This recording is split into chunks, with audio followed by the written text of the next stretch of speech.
Story 1. I was 16 when it happened. I had flown alone from my small town to visit some relatives in San Diego. I remember feeling nervous but excited at the same time. It was my first time flying solo, and I couldn't wait to see my cousins again. I had chosen Southwest for the flight, mostly because it was the cheapest option, but I had always heard it was a good airline. The plane ride wasn't too bad. I sat by the window in the very last row of the aircraft, the one closest to the bathroom. It wasn't my first choice of seats, but it was the only one left, and honestly, I didn't mind too much. I loved the window, watching the world shrink beneath me as we soared through the sky. It was kind of my thing. The flight attendants were all really friendly, and I had a good chat with one of them as we taxied to the gate. By the time the plane landed, I was more excited to get to the terminal than anything else. I knew my family would be waiting for me, and I couldn't wait to see them. I took my time gathering my stuff, like I always do, slow, deliberate. I was in no rush. I was the last person to exit the plane. As I walked down the jetway toward the terminal, I remember feeling oddly calm.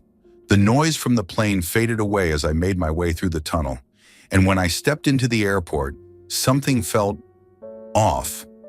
There were people, a lot of people. I could see them from a distance, gathered at the end of the jetway, standing in two neat lines, like they were waiting for something or someone. But it wasn't just a few people. It was a crowd, hundreds. The air felt heavy. My heart started to pound as I walked closer, trying to make sense of what was going on. I had just gotten off the plane. My family was supposed to be waiting for me. What was all this? A weird event? Some kind of surprise party? But it didn't make sense. Why would there be so many people? As I walked closer, they started to clap, softly at first, like a polite applause. Then it grew louder and more rhythmic. The crowd was cheering, clapping like they were at some kind of event. And then they started chanting my name. I didn't hear it clearly at first, but it was unmistakable. You! It felt surreal, like a dream or some kind of weird performance. I froze for a moment, unsure of what to do. Who were these people? I didn't recognize anyone. I wasn't famous.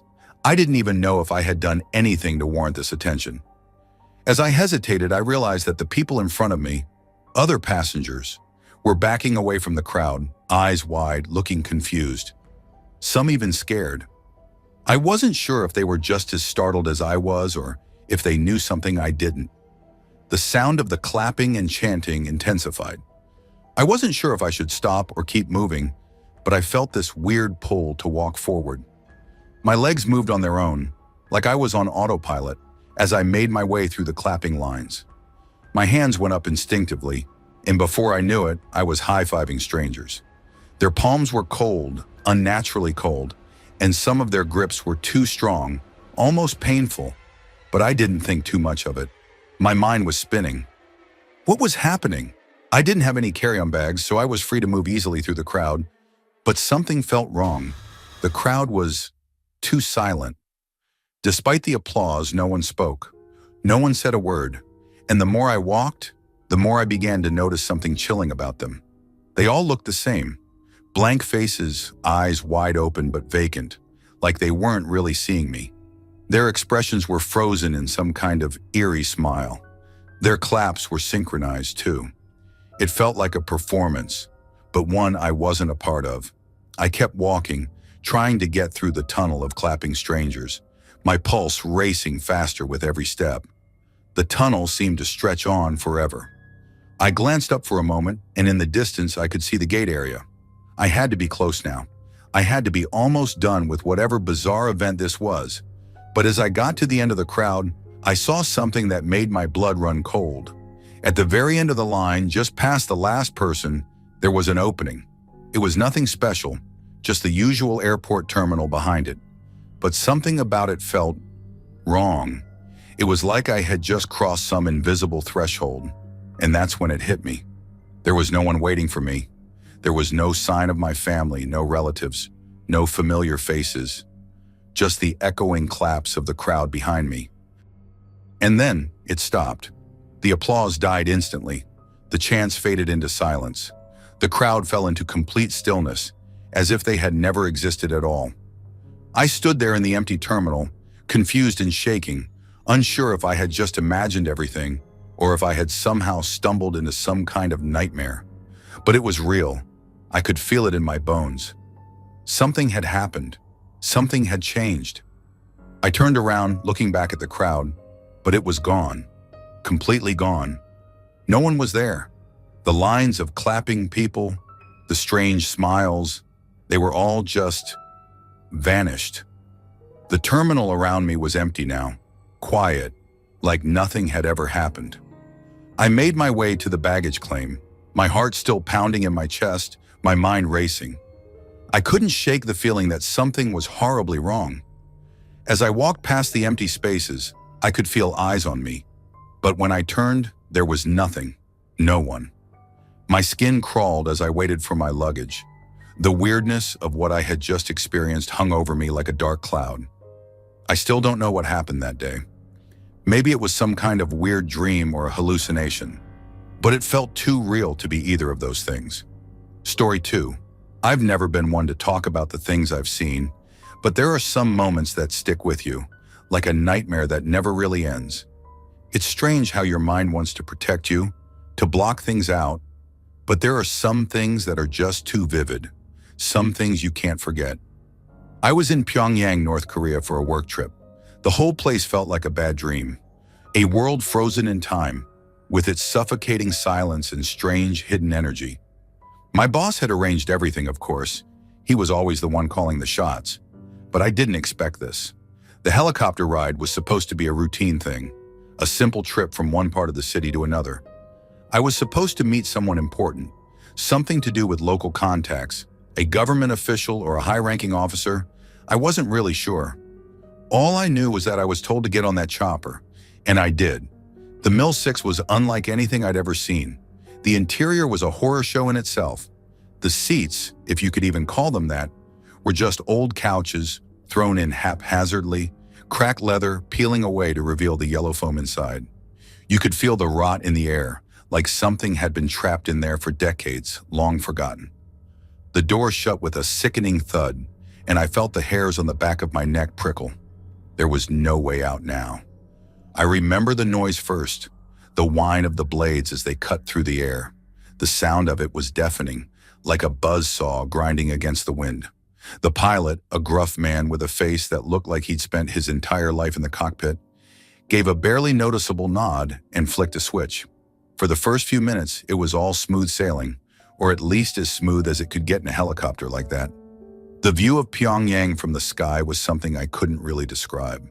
Stark and cold, with looming gray buildings, endless concrete, and what looked like 100 abandoned factories. It was beautiful in a way, but terrifying at the same time. Then as we started to climb higher, I saw the clouds. I've been through bad weather before. Hell, I've been through worse. But something about those clouds, they didn't look right. They looked like they were moving in on us, closing in. A massive thunderstorm was rolling in fast, faster than I could process. The pilot didn't say anything, but I could feel the tension in the air, thick and heavy. One of the people in the back started to cough, but no one said a word. I don't know how long it took before the wind started to pick up, but when it did, it felt like we were trapped in a blender. The chopper bucked and swayed violently, thrown around like a leaf in a hurricane. I clutched the edge of the nearest couch, my knuckles going white, my heart pounding in my chest. The air conditioning wasn't working. The heat inside the cabin was unbearable. Sweat dripped down my back, and I could feel it pooling in the small of my neck. The windows fogging up with condensation made it worse.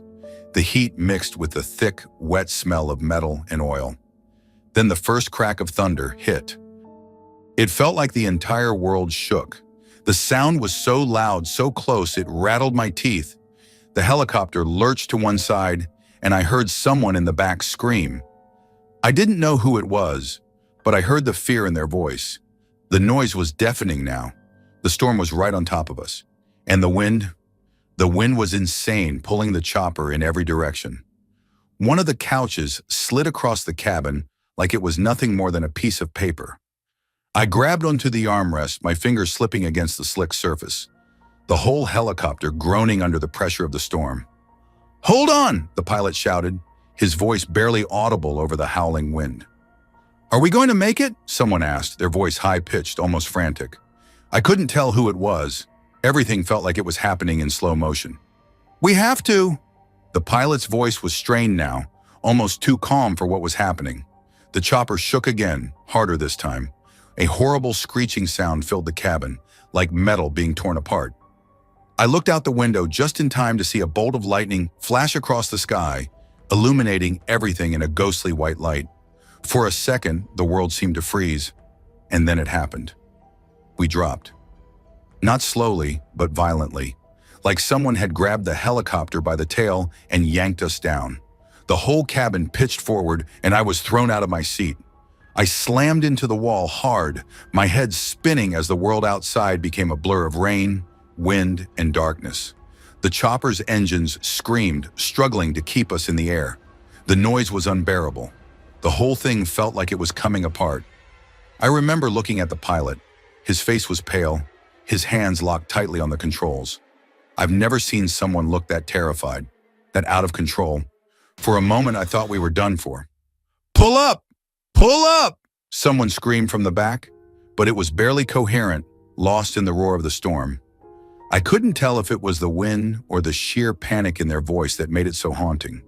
The helicopter shuddered again, and I thought we were going to spiral out of control. But somehow the pilot fought the storm, yanking the controls back, fighting the wind. We leveled out for a moment, just enough for me to breathe, but I knew it wasn't over. Not yet. The storm didn't stop. It just kept coming, relentlessly. We were a tiny speck, lost in a hellish world of wind and water. Every second felt like an eternity, and I didn't know how much longer the helicopter could take it. The minutes passed like hours. I don't know how we made it through that storm, but somehow the pilot managed to find an opening, a gap in the clouds, and brought the chopper down. When we finally touched the ground, I didn't even feel the landing. My legs were like jelly, my mind too numb to process what had just happened. The storm still raged outside, but inside it was silent. The doors opened and I stumbled out onto solid ground, my knees buckling beneath me. I felt like I had just survived something unexplainable, something that shouldn't have happened but did. I don't know how the others made it out. I didn't see them leave, didn't even hear them get off. But as I walked away, I looked back at that chopper one last time. It was still sitting there, its rotors spinning lazily, the storm still raking over the ground, and I knew one thing for sure. We should never have made it. Story 3. It was Halloween night, 1994. I was a 28-year-old traveling on business, sitting on a United flight from Vancouver to Chicago. The lights were dim, and people were starting to settle in for the night. I remember it was one of those long, uneventful flights, the kind where the hum of the engines becomes background noise, and you can feel your body slowly adjusting to the rhythm of the sky. Everyone was just trying to make it through the last stretch of the journey. Back then, United had something called Channel 9 on the in-flight entertainment system. It was an option where you could listen to live air traffic control communications. A novelty for anyone who enjoyed that kind of thing. It was something I always found interesting. The idea that you could hear the actual voices of air traffic controllers guiding planes from all over the world felt oddly comforting, like being a silent witness to the well-oiled machine that kept us all in the sky. The flight attendants were still making their rounds, offering drinks, snacks, the usual. I had my headphones in, the noise-canceling ones, and I was listening to the chatter from the ATC. Nothing unusual, just the steady stream of routine communication. I was starting to nod off when it happened. The first thing I noticed was a change in tone. It wasn't dramatic, but I could sense it immediately. There was a sharpness in the voice of the air traffic controller, a subtle urgency. American 4184, this is Chicago approach. Do you copy? I shifted in my seat, curious, because usually the communications were polite, routine, but this felt different. The controller repeated the call. American 4184, this is Chicago approach. Do you copy? There was no response. I looked around the cabin. No one else seemed to notice. The other passengers were either sleeping or reading, their heads down, unaware. I turned my attention back to Channel 9, my pulse quickening. American 4184, this is Chicago approach. Can anyone see an ATR? I need confirmation. Do you copy? Silence. Then a crackle. Anyone else, do you see an ATR? The controller's voice had a forced calmness, but I could tell something was wrong. The air traffic control tower was trying to reach the plane. The problem was, it seemed like no one could see it. I pulled the headphones tighter against my ears, heart pounding now. There was something unsettling about the way the controller's voice grew more strained. It wasn't just concern, it was fear. The comms continued. American 4184, we need confirmation. Do you copy? Is anyone in the vicinity? Please respond. I was glued to the seat now, listening intently, barely breathing. My palms were sweating. Something wasn't right. I didn't know what, but I could feel it. And then the call went silent. Complete silence. The kind of silence that, in hindsight, you'll never forget. Not a single word. No static. Just the distant hum of the airplane's engines. I remember thinking, what the hell is going on? And then, almost like a reflex, I pulled off my headphones. It was too much. The silence felt ominous. Just then, the captain's voice crackled over the PA, announcing that we were beginning our descent into Chicago. Everything was fine, nothing to worry about. But the words felt empty. I remember the air feeling colder when we landed. I didn't want to get off the plane. I didn't want to leave the seat where I could still hear the faint buzzing of the intercom. Everyone around me went on, business as usual, oblivious to what had just happened. I stepped off the plane, my mind racing. The terminal was bustling, people coming and going, but I couldn't shake the feeling that something was terribly wrong. I didn't tell anyone about it.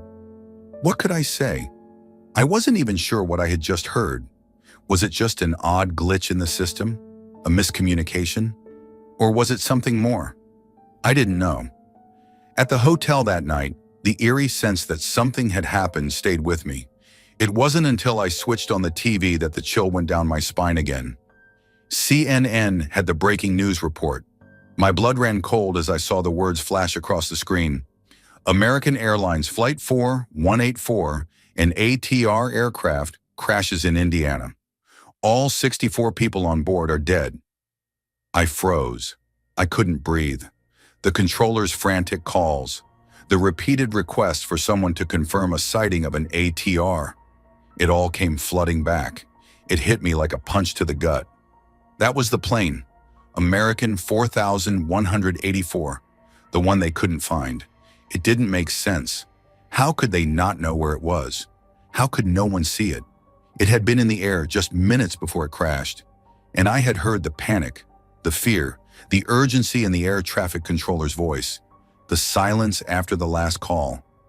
I still couldn't get that out of my head. It was like a premonition. There was no mention of the strange communications I'd heard on Channel 9. I didn't expect there to be. How could they explain something like that? It felt unreal. How could I have heard them call for the plane when it was already gone? The authorities would say later that the crash was caused by a mechanical failure. The plane's wing flaps malfunctioned, leading to a loss of control. But I couldn't stop wondering about the eerie circumstances surrounding the last few moments of that flight. The missing plane, the controller's calls that no one responded to. It didn't add up. Story 4. I used to work the night shifts at the airfield, fresh out of tech school, a new 5-level with more questions than answers.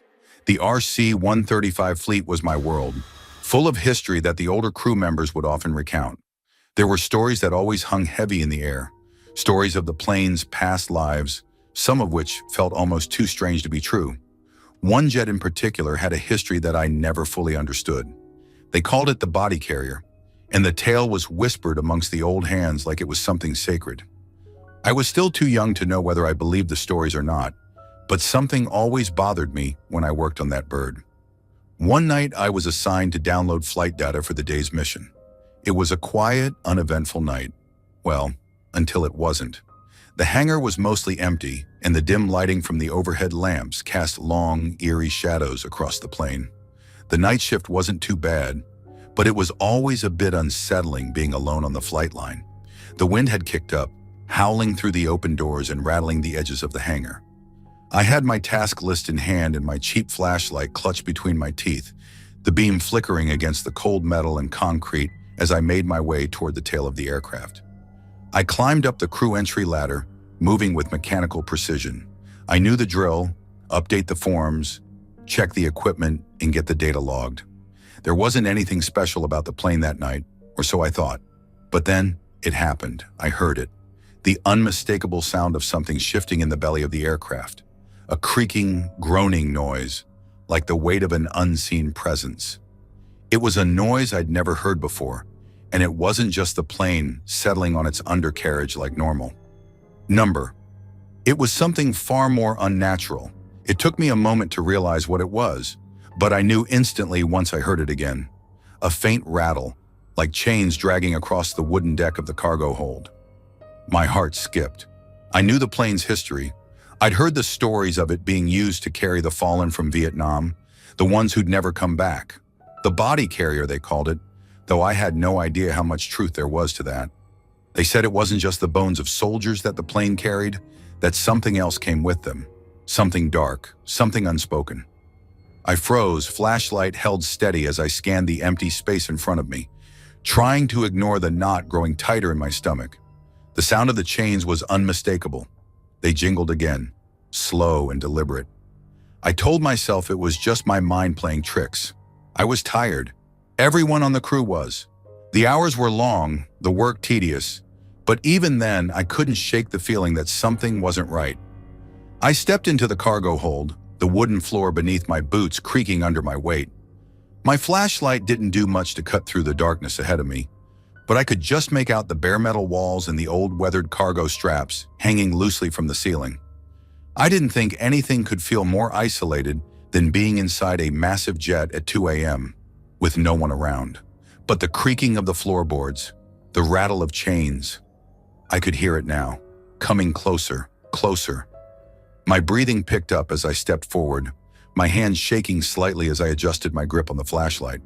Then for a moment, everything stopped. Complete silence. I stood there in the dark, trying to focus, trying to make sense of it. My eyes scanned the far end of the cargo bay, but I saw nothing. The chains had stopped. The only sound was the hum of the aircraft's systems.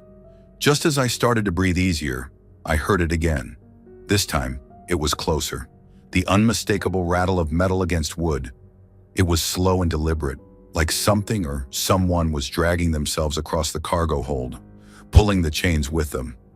I didn't want to turn around, but I knew I had to. I had to see if something or someone was behind me. The thought of it made my heart pound in my chest.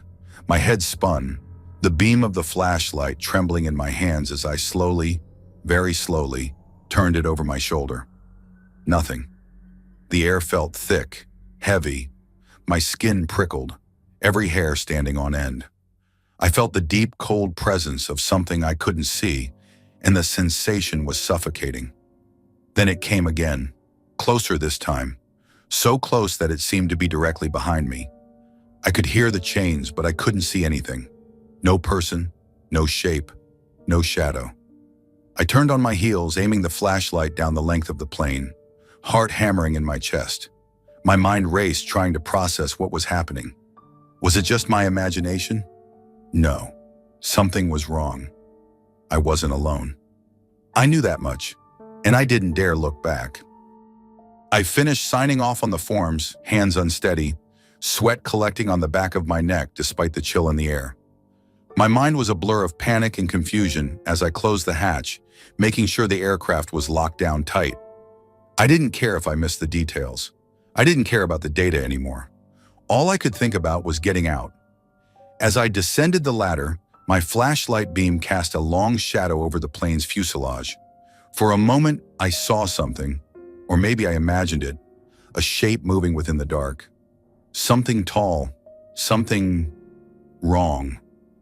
The chains rattled one last time. I didn't turn around. I just ran as fast as I could. When I got back to the crew shack, I didn't say a word. I didn't have to. They already knew. They'd heard the stories too. The stories about the body carrier and what it carried. I never worked that plane alone again. Story 5. I've worked in maintenance for years, spent countless hours in aircraft, crawling through tight spaces, doing checks and running diagnostics. But there was this one night that'll haunt me forever. I'll never forget it. It was late. I'd been on the job for about 10 hours, just getting into the routine of doing storage checks out in the desert. The Goodyear MRO's hangars are isolated, the kind of place where the only company you get is the hum of the lights and the dry desert wind. I'd been working on those Saudi Arabian 777s for weeks, and even though I'd heard the rumors about those planes being cursed or haunted, I didn't think much of it. I was just doing my job. But that night was different. It was just me and one other guy on the shift, and he was busy in another hangar. So I was alone when I made my way to one of the 777s. I had to crawl up into the EE bay to perform a maintenance check. The boom lift wasn't high enough to reach the compartments, so I had to make do. As I climbed into the belly of the plane, the desert heat pressed down on me. But it was always cooler inside the aircraft, even in storage. I had that distinct metallic smell in my nostrils. Oil, grease, something slightly burning. But there was something else that hit me when I got close to the cockpit. It wasn't the usual musty storage scent. It was the smell of old plastic, of dust that hadn't been disturbed in a long time. I did my checks, making sure everything was functional. The plane was almost dead, but it needed to be ready when it got pulled out of the desert storage. When I finally made my way up to the cockpit, I could feel a weight in the air, something oppressive, like being watched. The cockpit doors were locked, as usual, but it didn't feel normal. I unlocked them, my hands shaking a little. Inside it was dark except for the faint moonlight filtering through the windows. And the smell. The air in there hit me, thick and sour, like plastic that had been baking in the sun for years. I could almost taste the stale air. I climbed in, did the usual checks, flipped the switches, checked the instrumentation. But there was something off. I started the APU to get the oil checked, keeping my eyes on the gauges. As the hum of the APU filled the space, I couldn't shake the feeling that something was behind me, like someone was standing in the shadows. Every time I turned my head, I saw nothing, just the flickering of the dim lights in the cockpit. But every time I glanced away, it felt like something was moving out of the corner of my eye. I couldn't focus. I was drenched in sweat. Every little sound seemed louder than it should have been. There was a movement, a flicker of something behind the curtains, something black. I froze, heart pounding. I stood up slowly, trying not to panic. The cabin, it was split down the middle, like it had been abandoned in some kind of eerie, unfinished state. The left side of the cabin was draped in darkness, and the right side was a ghostly silver in the dim moonlight. Then I saw it. In the dark corner of the cabin, the curtains, black, thick, heavy, were moving. But there was no breeze. The air was stagnant, heavy with dust. I should have known better than to go further inside, but I couldn't help myself. I had to finish the work, or else I'd be back out there in the desert heat with nothing to show for it. I made my way down the aisle, my boots echoing in the empty space. As I reached the back of the cabin, I could feel the temperature drop. It wasn't a sudden chill, but a creeping cold, a shiver down my spine. Then the walking. Footsteps. Soft, almost imperceptible. I whipped around. Nothing. I was alone. But I wasn't alone. The sound of footsteps continued. Slowly, almost like someone was walking behind me. I couldn't see anyone, but the presence, it was there. I ran the desiccant through the cabin quickly, praying I could finish the job and get out of there. I went back to the cockpit to finish my checks. The shadows behind me, the whispers in the silence. It was too much. I had to get out. I dropped down from the EE bay, my heart hammering in my chest. My hands were slick with sweat as I grabbed the tools and locked everything up. I tried to leave quickly, but when I shut the hatch and turned around, I heard it. A soft, steady footstep. Behind me. It wasn't the wind. It wasn't an animal. It was a footstep. I didn't look back. I couldn't. I bolted for the hangar exit, ran as fast as I could, not even thinking about the consequences. I slammed the door shut behind me, breathing heavily. My chest felt tight, and I couldn't shake the sensation of someone still being there, in that plane, watching, waiting. The other guy who worked with me, he swears those planes are cursed, that they've got something in them. I didn't believe him before, but after that night, after what happened, I don't care what anyone says. Those 777s, they're haunted. No one's ever going near them alone again. Story 6. It was late 1992. Cassettes were still king, and Metallica's Black Album was everywhere. You couldn't escape Enter Sandman. It was on the radio, in shops, even blasting from passing cars. I was stationed in Germany at the time, wrapping up my stint and getting ready to fly home to South Africa. I don't know why I even remember this, but it was cold, overcast, and the airport smelled faintly of stale cigarettes and jet fuel. I had some Deutschmarks left in my wallet, enough for a few small souvenirs before boarding. As I wandered through the airport, my eyes landed on a music store. Stacked neatly in the display was the cassette, Metallica's Black Album. The cover gleamed under the fluorescent light, dark and foreboding. I picked it up, running my fingers over the case. For reasons I still can't explain, I hesitated. Maybe it was the price. Maybe I figured I already had enough Metallica in my collection. Either way, I put it back and grabbed a different tape from a smaller, lesser-known band instead. A decision so ordinary, so trivial, that it should have been forgettable. But it wasn't. Fast forward an hour, and I'm on the plane. A packed flight, crowded, noisy, with the kind of stale air that makes you feel like you've already been flying for days. I was seated in the middle, wedged between a business traveler who wouldn't stop typing on some clunky portable computer and a mother trying to wrangle her overtired toddler. It wasn't a short flight. Germany to Johannesburg is a haul. The hours passed uneventfully. I half-dozed through the turbulence, ignored the in-flight meal, and pretended not to hear the kids screaming 2 rows ahead. When we landed for the stopover in Johannesburg, a good chunk of the passengers disembarked, leaving the cabin feeling strangely hollow and eerily quiet. It was a relief, though. I could finally stretch out. Curiosity, or maybe just boredom, led me to wander the plane. I walked toward the back, where the seats were practically empty, looking for a better spot. A whole row to myself was a rare luxury, and I wasn't going to pass it up. I found a row in the dead center of the cabin, settled in, and reclined my seat as far back as it would go. That's when I saw it. A few seats down in the aisle, something small and dark caught my eye. At first, I thought it was trash, a discarded snack wrapper, or maybe an old boarding pass. But no, it was too solid for that.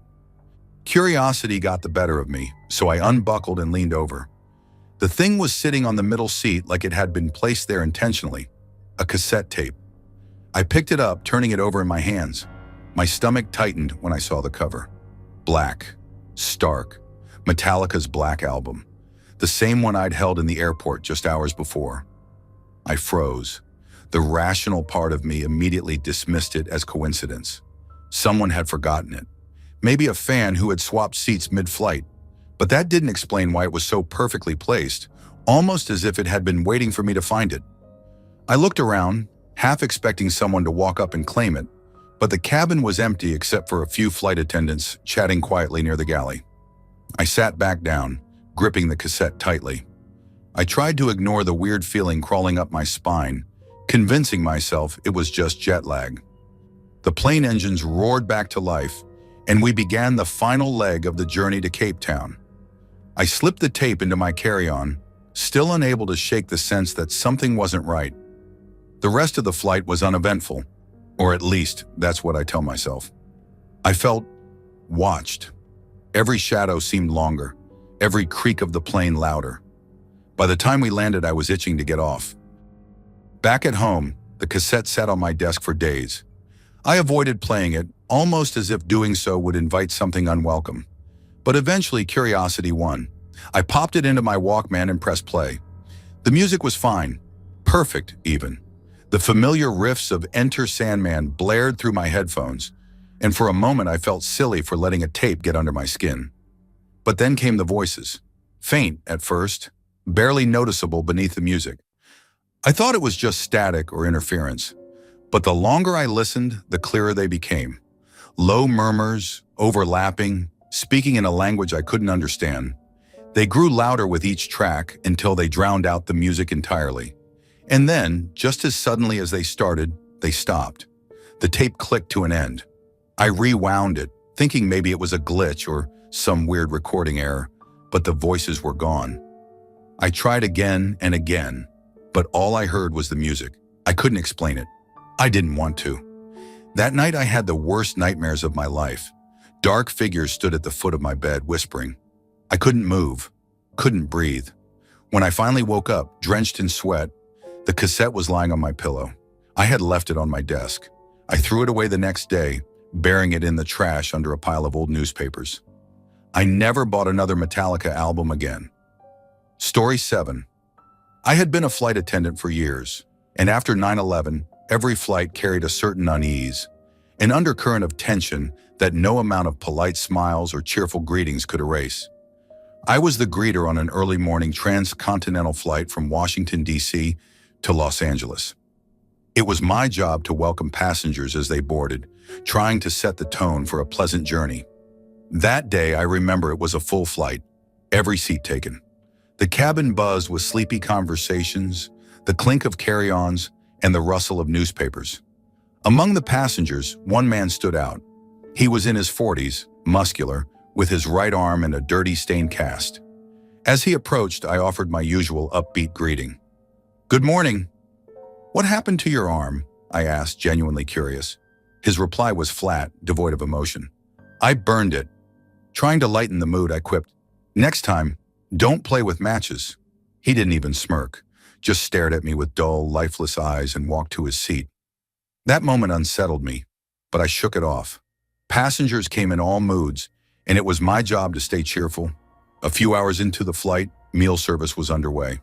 The man was seated on the aisle, sandwiched between two businessmen tapping away on laptops. While they were immersed in their work, he was writing letters. Long, deliberate strokes of pencil on plain, lined stationery.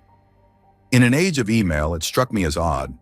Who writes letters anymore, especially on a plane? I glanced at him a few times as I moved through the cabin. His focus was unnerving. He didn't once look up or speak to his seatmates. After we passed Denver, my purser called my attention to the rear lavatories. A line of passengers had formed, but one door wasn't opening. Instead, it bulged outward slightly, as if someone was leaning against it. "Check it out," he said. I peeked through the seam. All I could see was the back of someone pressed against the door. My purser muttered something about a medical emergency. He had seen passengers collapse in lavatories before.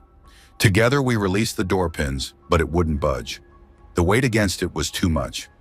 With growing concern, we enlisted the help of a couple of passengers to force the door open. When it finally gave way, the sight inside made my stomach drop. It was the man with the cast. He was hanging by his neck, a leather belt looped tightly around the metal rod on the door. His face was swollen, purple, with blood dripping from his mouth onto his once white shirt. The passengers who helped screamed and recoiled, pushing back into the aisle. My purser acted quickly, calling for medical assistance. "Is there a doctor on board?" An off-duty federal agent and a nurse stepped forward. The agent had a small knife and tried to cut the belt, but it was wound too tightly. The man was lifeless, his body heavy and unyielding. "We need to get the whole door down," the agent barked. Working together, we dismantled the lavatory door. The man's body, still attached to the belt, slumped onto the galley floor. The nurse immediately began CPR while the agent helped set up the defibrillator. I ran to the cockpit to inform the captain, my hands shaking as I gripped the intercom. "We have an unresponsive passenger in the rear galley. It's bad, really bad." The captain announced we'd be diverting back to Denver. Those 20 minutes felt like an eternity. I watched as the nurse and agent worked on the man, their efforts increasingly desperate. The defibrillator beeped uselessly. The nurse's face was tight with frustration, sweat dripping down her temple. I couldn't just stand there. Something about the man gnawed at me. I dashed back to his seat, searching for his carry-on. What if this wasn't just a suicide? What if he was a threat? After all, we were living in the shadow of September 11th. His bag was small, almost pitifully so. Inside, I found only a toothbrush, a passport, and 2 letters. One was addressed to Mom, the other to Sam. My hands trembled as I unfolded them, scanning the lines written in pencil. They were apologies, heartfelt, rambling, and soaked in despair. By the time we landed in Denver, the cabin was silent. The man's body was wheeled off the plane through the rear galley door, shielded from the other passengers. Everyone else deplaned in the stunned quiet, their faces pale, avoiding eye contact with the crew. Our company provided a new plane for the passengers and swapped out the crew. The original team, myself included, stayed behind for debriefing. The investigators asked us to recount everything. I couldn't shake the image of his bloodied face, his vacant eyes. I kept hearing the sound of his pencil scratching on paper, over and over in my mind. To this day, I wonder what pain drove him to that point. I think about the letters, the cast on his arm, and his empty, flat voice when he told me he'd burned it. And I wonder if, somehow, I could have seen the signs. If my joke at the door, my smile, my attempt to be cheerful could have made even the slightest difference. I never did learn more about him, why he chose that flight, what pushed him over the edge. Story 8. The false leg. I've worked in aviation for years, specifically on turnarounds. Those tight windows where we clean, inspect, and prepare an aircraft for its next flight. It's a job that demands precision, speed, and vigilance. And while it might sound mundane to outsiders, there's an undercurrent of the unexpected in every shift. I've found wedding rings, forgotten passports, even the occasional wad of cash in seat pockets or under cushions. But nothing, and I mean nothing, prepared me for that night. It was late, well past midnight, and we were on a remote tarmac. The airport wasn't one of those bustling hubs like JFK or Heathrow. This was a smaller, quieter international stopover, somewhere in the Middle East. The terminal lights flickered in the distance, and the wind howled faintly across the empty taxiways. It was the kind of night that made the hairs on the back of your neck stand up for no apparent reason. I was part of a skeleton crew tasked with turning around a regional flight that had just landed. The passengers had already disembarked, and the ground staff were prepping for boarding. My job was to sweep the cabin and do a lost property check. I liked this part of the job. It was straightforward, almost meditative, and after years of doing it, I could practically do it blindfolded. The cabin was quiet, almost eerily so. The overhead lights were dimmed to save power, casting long shadows across the seats. I started at the back, methodically checking the seat pockets and overhead lockers.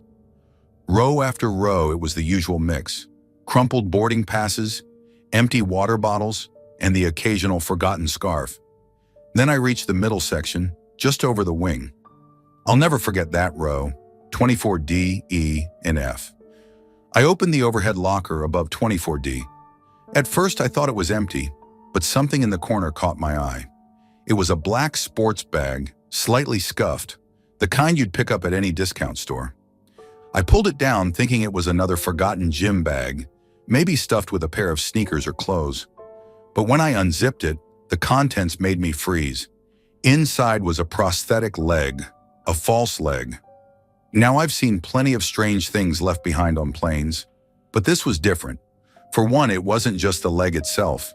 It was used, worn, scuffed at the heel, with faint scratches along the metal rod. The foot was a dull beige with a plastic sheen that didn't quite mimic real skin. But that wasn't the worst part. There was a sock on the foot, a single, filthy, rolled-up sock. It smelled faintly of sweat and something else. Something off. Something that made my stomach churn. I stood there holding the bag, trying to make sense of it. Who forgets a prosthetic leg? It's not like leaving behind a book or a pair of headphones. This was something personal, essential. I thought about the passenger who must have owned it. Were they in a wheelchair now, struggling through the terminal? Or had they left it behind on purpose? "Hey, you good back there?" came a shout from the front. It was Malik, one of the ground staff. His voice echoed down the cabin, startling me. "Yeah," I called back, though my voice sounded shaky even to my own ears. I zipped up the bag and placed it on the seat in 24D. I told myself I'd hand it over to Lost and found once I finished the check. But as I turned to move on, something stopped me. A faint tapping sound. I froze, my eyes darting to the source. It seemed to be coming from above, from the same overhead locker I just opened. It was rhythmic, deliberate, tap, tap, tap, like fingernails drumming on metal. "Malik!" I called out, louder this time. No response. The sound stopped. For a moment, the cabin was deathly silent. Then it started again. Louder this time, like something was trying to claw its way out. Tap, tap, tap, tap. My heart was pounding now. I stepped back, staring at the locker, my mind racing. Maybe it was turbulence shifting luggage, but the plane was stationary. Maybe a bird or a rodent had gotten inside somehow. But how would that explain the prosthetic leg? Gathering my courage, I reached up and yanked the locker open. Nothing. It was empty, just like I'd left it. I was about to close it when I heard it again, but this time it wasn't a tapping. It was a whisper, faint, indistinct, like someone murmuring just out of earshot. The hair on my arms stood on end. "Malik!" I shouted, almost panicking now. I heard his footsteps pounding down the aisle, and a moment later he appeared, his flashlight cutting through the dim cabin. "What the hell's going on?" he asked, his voice tinged with irritation. "There's something weird," I stammered, pointing at the locker. It was making noises, like tapping, and then whispering. Malik stared at me, then at the locker. "It's empty," he said, his tone flat. "I know, but... and what's that?" He pointed to the seat where I left the bag with the prosthetic leg. I turned to look, and the bag was gone. "Where?" I started, but Malik cut me off. "Look, man, if you're trying to mess with me, it's not funny. Just finish your sweep and let's get out of here."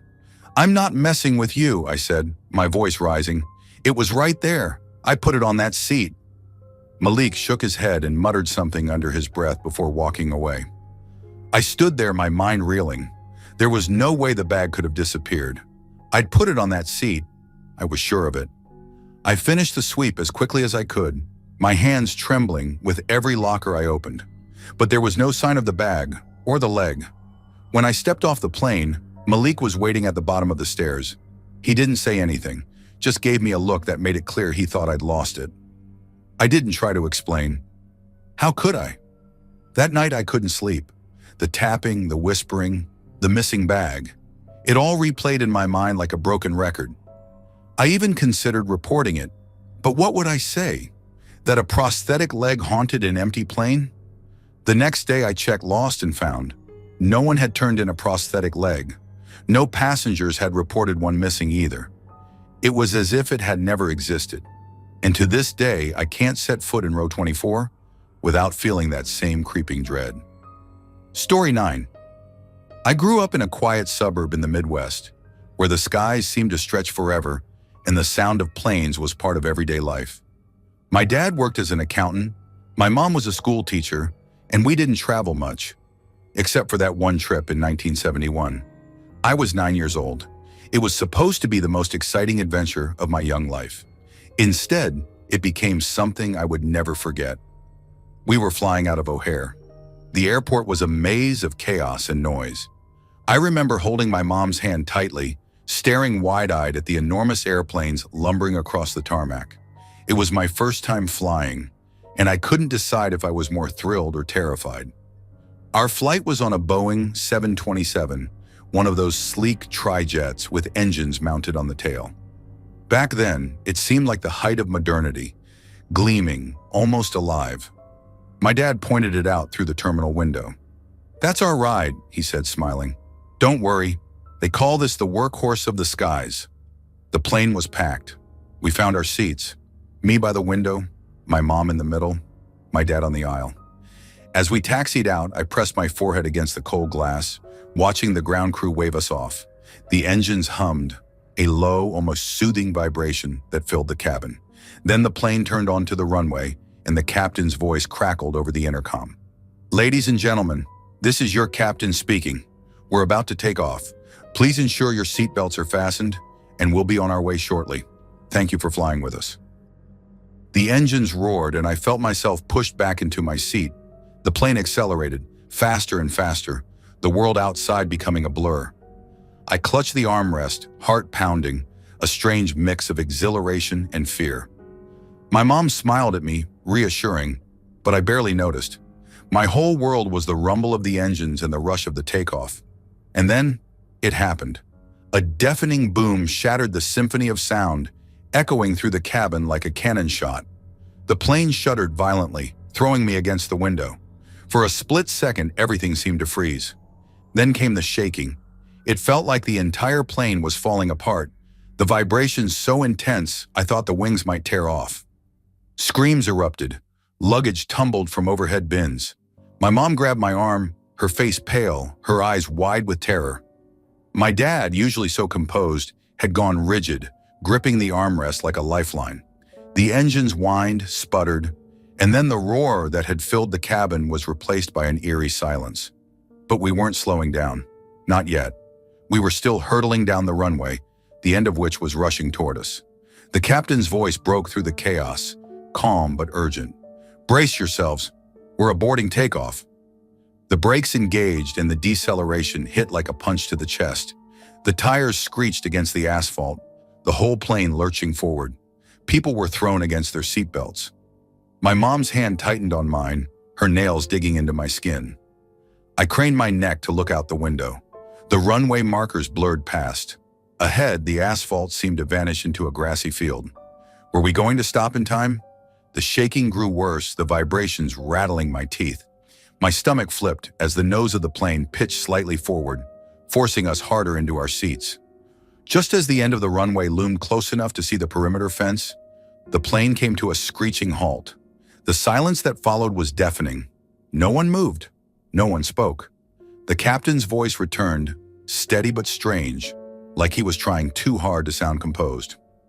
"Ladies and gentlemen, one of our engines failed during takeoff. This can happen during strong crosswinds. There's no reason for concern. We'll taxi back to the gate for an inspection before continuing on." His words didn't match the reality we just experienced. I could hear murmurs around us, rising in pitch. Questions, disbelief, fear. Someone was crying. A man a few rows up yelled, "You're not taking off again with me on board." My dad turned to my mom, his voice low. "An engine failed? From a crosswind? That doesn't sound right. That boom?" "It wasn't just a crosswind." My mom nodded, her hand still gripping mine. "Do you think it's safe? What if something else is wrong?" The plane began to taxi back toward the terminal. The shaking had stopped, but every bump in the pavement made my heart jump. I stared out the window, my breath fogging the glass. Workers on the tarmac were pointing at the plane, some of them running toward us with equipment. I caught a glimpse of blackened metal near the tail, streaks of soot trailing back along the fuselage. The cabin crew moved through the aisle, trying to calm the passengers. One of them, a young woman with trembling hands, stopped by our row. "Everything's under control," she said, her smile too forced to be reassuring. "We're just going to check the aircraft and get you on your way." When we finally reached the gate, I expected everyone to rush for the exits, but no one moved. It was like we were frozen, waiting for someone to say something definitive. The captain didn't come out of the cockpit. The cabin crew didn't open the doors. For a long, agonizing minute, we just sat there, the smell of burnt metal faint but unmistakable. Eventually, they let us off the plane. My dad insisted we change our tickets for another flight. He didn't trust that plane, or the airline for that matter. As we waited in the terminal, I overheard a mechanic talking to another passenger. "It wasn't the engine," he said, shaking his head. "Something hit the wing. Bird strike, maybe. Whatever it was, it shouldn't have caused that kind of damage." The words stuck with me. Something hit the wing. But what? We never got a clear answer. The airline played it down, of course, called it a routine malfunction. But years later, I still wake up some nights, hearing that boom, feeling the plane shake, and wondering what really happened that day. And I never set foot on another 727. Story 10. It started as a routine flight back from what was supposed to be a fun team-building retreat. The storm warnings were there, sure, but nobody expected it to escalate the way it did. I was sitting in my usual spot, an aisle seat just over the wing, close enough to watch the world below, but far enough to avoid the usual turbulence-induced stomach flips. We were in a holding pattern above our destination airport, circling like vultures over a carcass. The delay stretched from minutes to what felt like hours. Then out of nowhere, the sky turned black. Not the evening darkness I'd grown used to from late flights, but a consuming, oppressive void, lit only by relentless flashes of lightning that seemed to tear the heavens apart. The first jolt was sudden and violent, slamming me against my seatbelt. It felt like the plane had been punched out of the sky. Gasps and murmurs rippled through the cabin, but they quickly fell silent as the plane began to drop. Not the kind of drop where your stomach flips and then steadies. The kind where the air itself feels like it's disappeared and you're in freefall. I looked out the window. The wing, my reassuring constant, was bending, twisting unnaturally. It moved like it was alive, like it was trying to escape. Rain lashed against the windows in relentless sheets, distorting the chaos outside. I could hear the engines, their high-pitched whine cutting through the muffled roar of the storm. They were working overtime, screaming against forces they weren't designed to withstand. And then came the brace warning. The recorded voice was calm, robotic. Brace, brace, heads down, stay down. I obeyed instinctively, folding forward until my head touched my knees. My heart hammered so loud it drowned out most of the sounds around me. But as I glanced up briefly, just enough to see the aisle ahead, something caught my eye. The cockpit door. It burst open with a metallic clang, swinging wide enough for me to see into the flight deck. Inside, the pilots were illuminated by the hellish glow of red and amber warning lights. Every alarm in the cockpit seemed to be blaring in unison, a discordant symphony of doom. The captain's voice was steady but strained as he barked commands into his headset. His co-pilot's hands moved frantically across the panels, flipping switches, pushing buttons. I clamped my head down again, trying not to think about the twisted fuselage I'd glimpsed, how it seemed to sway and warp, defying logic. It wasn't just turbulence. The airframe itself felt like it was fighting for survival, barely holding together. The silence in the cabin was the most unnerving part. No screaming, no crying, no whispered prayers. Just the sounds of the storm and the tortured groan of the aircraft around us. It felt as though the fear had swallowed everyone whole, leaving only emptiness in its wake. Time stretched into an eternity. The descent felt endless, like we were trapped in some purgatory between life and death. Then miraculously, the plane stabilized. The engines surged, clawing us out of the dive. The roar of wind lessened, though the lightning and rain raged on. A voice crackled over the intercom, calm, measured, almost surreal given the circumstances. "Ladies and gentlemen, this is your captain speaking. We've encountered severe weather and are unable to land at our destination. We're diverting back to our departure airport. Please remain seated and secure." Diverting? Back to where we started? It didn't matter. At that moment, the promise of solid ground, anywhere, was enough to spark the faintest hope. But that hope was fleeting. The storm wasn't finished with us. As we neared the coastline, heading for the safety of our original airport, another wall of thunderclouds loomed. The lightning was relentless, streaking across the sky in violent bursts. The captain came on again, his voice strained this time. "Folks, we're low on fuel. We must attempt to land. Please prepare for impact." Prepare for impact. The words hit like a gut punch. There was no time to process. We were descending fast, dropping to an altitude so low, I could see the angry waves of the ocean below, illuminated by the lightning. The plane shuddered violently as the wind tossed it like a toy. And then we were over land. Barely. The descent to the runway was a blur of chaos. I could feel the plane lurching, fighting the gusts. The engine screamed again as the captain wrestled to keep us aligned. My body tensed, braced for the moment of impact. We hit the runway hard. The jolt snapped me against my seatbelt, and I could hear the landing gear groan under the strain. Through the window, all I saw was water, sheets of it, splashing up in great plumes as the wheels tore through the flooded tarmac. The roar of reverse thrust engines filled the cabin, but the plane wasn't stopping. It felt like an eternity. The airport terminal blurred past, its lights streaking in surreal lines through the rain. I could see the edge of the runway approaching, a dark void beyond it. Finally, with a gut-wrenching lurch, the plane stopped. Not smoothly, not neatly. We came to a dead halt, the nose almost dipping into the mud beyond the concrete. The cabin filled with the acrid smell of burnt rubber and something else. something metallic, like hot steel. Emergency vehicles rushed to us, their flashing lights cutting through the storm. The cabin lights flickered but held, and the voice of a flight attendant cracked over the speakers. "Remain seated. Please remain seated." We were alive. Disembarking was a blur. The rain soaked us as we shuffled across the tarmac toward the terminal. My legs felt like jelly, barely able to hold me upright. I glanced back at the plane, lit up by emergency floodlights. The fuselage near the cockpit was warped, crumpled like a soda can. I could see the inspection crew already at work, their reflective vests glinting as they moved with urgency. Inside the terminal, the captain stood apart from the rest of the crew, his soaked uniform clinging to him. He gestured to a cluster of passengers, his voice calm but insistent. "Bars that way, first round's on me." I didn't follow. I just stood there, staring out at the storm, watching the rain wash over the battered plane. My mind replayed the descent, the silence, the twisting fuselage, and that open cockpit door. The storm had passed, but the memory of it never would. Thanks for watching. Don't leave before leaving a like to this video. Also hit the subscribe button to support my work. And as always, have a horrific nightmare, my dear.